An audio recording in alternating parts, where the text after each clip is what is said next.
तर हे गाईज मी मागे आम्ही बसलोय तिघे पण चाललोय दोघे.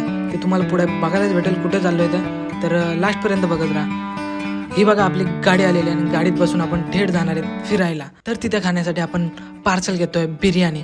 तर इतक्यात पोचलो आम्ही काल मांडवे धबधबा जव्हार. तर तुम्हाला याची माहिती कसं जायचं ते बघायची असेल तर आपले ब्लॉग बघू शकता.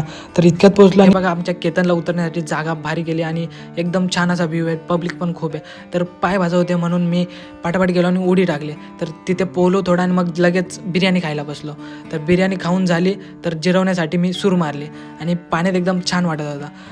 जिरत नव्हतं म्हणून उंचावरून एक उडी मारली. तर थोडं पोटात थोडं शिल्लक राहिलेलं अजून उंच गेलो आणि उंचावरून उडी मारली. तर मला तरी वाटतं तिथे मीच उंच उडी मारली असेल आणि घरचे बघत असेल तर सॉरी. तर इथे येऊन परत उड्या खायची इच्छा झाली म्हणून उडी मारत होतो आणि तिथलाच एक लोकल पब्लिकवाला सूर बघायची मार त्याला बघून मला उताला म्हणून मी उलटी गोलाने खाले आणि इथून तर चला बाय भेटूया नेक्स्ट शॉर्टमध्ये.